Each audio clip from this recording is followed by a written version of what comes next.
అమ్మ ఇంకొకటి ఇప్పుడు మనకి సంవత్సరం అయితే అయిపోవస్తుంది. వచ్చే సంవత్సరం మన మొదటి పండుగ సంక్రాంతి. అందరూ చాలా ఘనంగా జరుపుకునే పండుగ గదా!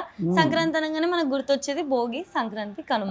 మరి ఆ 3 రోజులు మంచిగా జరుపుకోవాలి ఆ పండుగ అంటే పాటించవలసిన నియమాలు, ఆ పూజా విధానం గురించి చెప్తారా? పూజా విధానం భోగి అంటే పిల్లలకి ముందు చాలా సంతోషకరం. ఎందుకంటే గొబ్బెమ్మలు పెట్టడం, భోగి పళ్ళు పోయటం. ఆ భోగి పళ్ళల్లో చాలా శక్తి ఉంటుంది. ఏంటి మనలో ఉండేటటువంటి చెడునంతా విలాగి పారేస్తాయి. అందుకని భోగి పళ్ళు పెట్టారు మన పెద్దలు. ఆ పిల్లలకి అది చాలా ఇష్టం కూడా. ఆ రోజే మళ్ళీ తోటి పిల్లలందరినీ పిలుస్తారు. ఆ రోజు తప్పనిసరిగా తలంటి పోసుకుని తప్పనిసరిగా పేరంటం చెయ్యాలి. అందరి దీవెనలు అంటే మంచి ఎంత వాళ్ళకి కల్మషం లేకుండా చాలా మంచి మనసుతో దీవిస్తారు.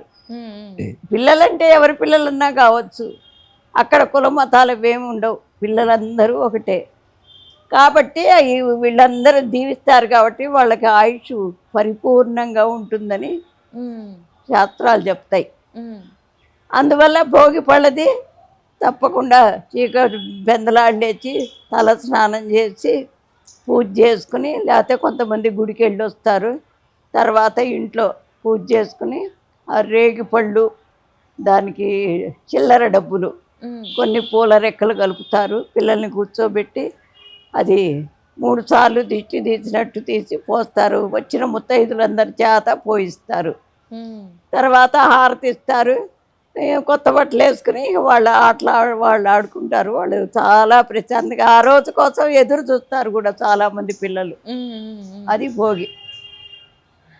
అదే ఆడపిల్లలు ఉంటే, పెద్ద పిల్లలు 15 ఏళ్ళు వచ్చినా కూడా, పల్లెటూళ్ళల్లో అయితే 20 ఏళ్ళు వచ్చినా కూడా గొబ్బెమ్మలు చేసి పెడతారు. ఆ గొబ్బెమ్మలు చేయటం దేనికి అంటే, అసలు ఆవు పేడ మనకి ఎంతో శ్రేష్టమైంది. ఆ గొబ్బెమ్మలు చేసి అక్కడ ముగ్గులో పెట్టి దానికి పూజ చేసి మరి గొబ్బి తడతారు. గొబ్బి తడటం అంటే ఇట్లా ఇట్లా కొట్టుకుంటూ చాలా హుషారుగా చేస్తారు. అది అంటే అన్ని పనులు అట్లా ఉండవు కదా. పెద్దవాళ్ళని ఇట్లాంటివి 20 ఏళ్ళు వచ్చిన వాళ్ళు చేయటానికి చాలా సిగ్గుపడతారు కదా. ఇదైతే తప్పనిసరిగా చేస్తారు పెద్ద పిల్లలైనా. దానివల్ల ఆ గోమయంతో వాళ్ళు రోజు నెల రోజులు పెడతారు కదా, అది ఆరోగ్యానికి చాలా మంచిది. తర్వాత అది ఎండిన తర్వాత పిడకల్లాగా చేసి మన రథసప్తమి నాడు దాంతో పాలు పొంగిస్తారు. అది చాలా ఆరోగ్యకరమైనది. తర్వాత భోగి తర్వాత పండగ.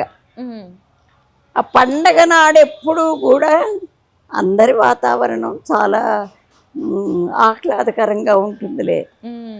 పిల్లల పండగ అన్నమాట ఇవి ఎక్కువ.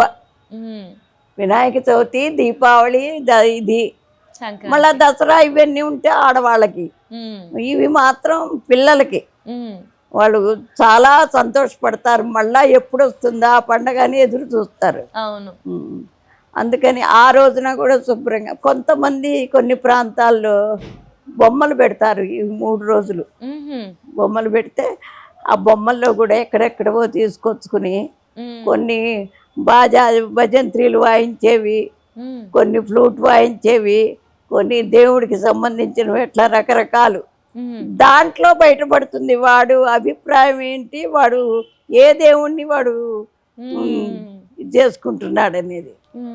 పెట్టి హారతిస్తారు. అప్పుడు కూడా పిల్లలందరినీ పిలిచి ఏంటి తాంబూలం ఇచ్చుకొని అన్ని ఇవి శనగలు నానబోసి అవి పెడుతూ ఉంటారు. అది 15-20 లోపు పిల్లలకి, వాళ్ళకి చాలా సంతోషంగా ఉంటుంది. ఫ్రెండ్స్ని ఇంటికి పిలుచుకోవటం అంటే అందరికి ఇష్టమే కదా.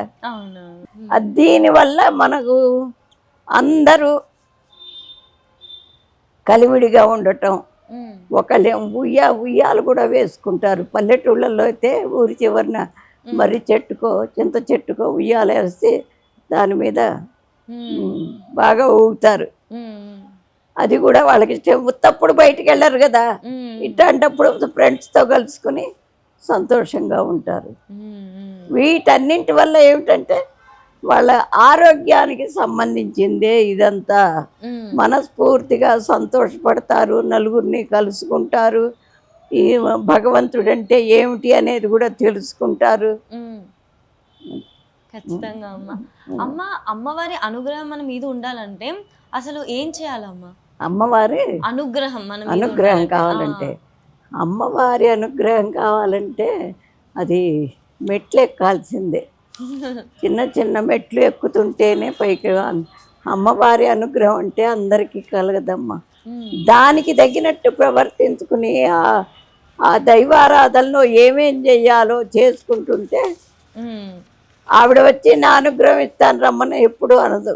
ఉమ్, మనం అనుకున్న పని సద్వినియోగం అవుతుంది. ఉమ్, అట్లా ముందు గుడికి వెళ్ళటం నేర్చుకోవాలి. ఉమ్, మాట పెద్దలు ఏ మాట చెప్తే అది వినాలి ఫస్ట్, ఉమ్, అనుకరించడం కాదు. ముందు వినాలి, ఎవరేం చెప్పారా దాన్ని ఆలోచన చెయ్యాలి. ఉమ్, అట్లా అయితే వాళ్ళకి ఏకాగ్రత పెరుగుతుంది, మరి భగవంతుడి మీద నమ్మకం కూడా కలుగుతుంది. ఉమ్, ఉమ్, అట్లా చేసుకున్నప్పుడే అన్ని పనులు అవుతాయి. ఉమ్, ఫస్ట్ అసలు నేను చెప్పేది ఏమిటంటే దైవ పూజ సైన్స్ రెండు ఒక్కటే. ఉమ్, సైన్సే దగ్గర పెట్టుకుని మా ఇష్టం వచ్చినట్టు చేస్తామంటే అది కాదు. ఉమ్, అట్లాగే దైవ పూజ కూడా ఇది చేస్తే తప్ప అది చేస్తే తప్పదు. శాస్త్రాన్ని ఏం చేస్తున్నారంటే శాస్త్ర ప్రకారం వెళ్తల్లా, ఆ శాస్త్రాన్ని మనకు అనుకూలంగా మనం మార్చుకుంటున్నాం. అందుకే పనులు కాకపోవటం. ఉమ్, శాస్త్రంలో ఉన్న పద్ధతి, ఆ సిద్ధాంతం అంతా అట్లాగే కనుక మనం అనుకరిస్తే ఖచ్చితంగా అన్నీ మనం అనుకున్న పనులు అవుతాయి. ఉమ్. పూజ విధానాల్లో రోజు ఏ విధంగా చేస్తే కూడా బాగుంటుందమ్మా అమ్మవారి అనుగ్రహం పొందాలంటే? అమ్మవారి అనుగ్రహం పొందాలంటే ఫస్ట్ అమ్మ పెద్దవాళ్ళని చెప్పే మాట విని, ఉమ్, మనం మన ఇంట్లో వాళ్ళే కాదు, ఊళ్ళో వాళ్ళే కాదు, సాక్షాత్తు సృష్టించినటువంటి అమ్మవారు అనేది ఒక ఆవిడ ఉన్నది. ఉమ్, అది మనం మనసులో నిలుపుకోవాలి. ఉమ్, ఇప్పుడు ఎవరో మా ముత్తమ్మమ్మ ఉంటుందండి, ఉమ్, ఆవిడ నేను చూడలేదు, ఉమ్, చూడనంత మాత్రం లేదని చెబుతానా? ఉమ్, ఫోటోలో చూస్తాం. ఉమ్, అట్లాగే దేవుడు కూడా ఉమ్, ఫోటోలో చూసి ఈవిడ లక్ష్మీదేవి, ఈవిడ పార్వతి ఇట్లా అనుకుంటాం. ఉమ్, ఆ దాని మీద ఎప్పుడైతే మనకి లక్ష్యం వస్తుందో ఇక పెద్దవాళ్ళంటే అప్పుడే లక్ష్యం వస్తుంది. ఉమ్, ఈ రెండు ఉన్నప్పుడు దైవ గుణాలు 10 ఉంటాయి. ప్రేమ అన్నింట్లోకి మొట్టమొదటి ప్రేమ, సత్యం. ఉమ్, అసలు అబద్ధం చెప్పినందువల్ల ఎంత మన శక్తి పోతుందో తెలుసా? ఉమ్, ఆ అబద్ధం లేకుండా ఉండాలి. ఉమ్, అబద్ధం లేకుండా ఉండాలంటే ధైర్యం ఉండాలి. ఉమ్, చేసింది ఏదో చెప్పాలి అంటే ధైర్యం. ఉమ్, ఆ ధైర్యమే మనిషికి ఏ పనైనా కానీ ఖచ్చితంగా అయ్యేట్టు చేస్తుంది.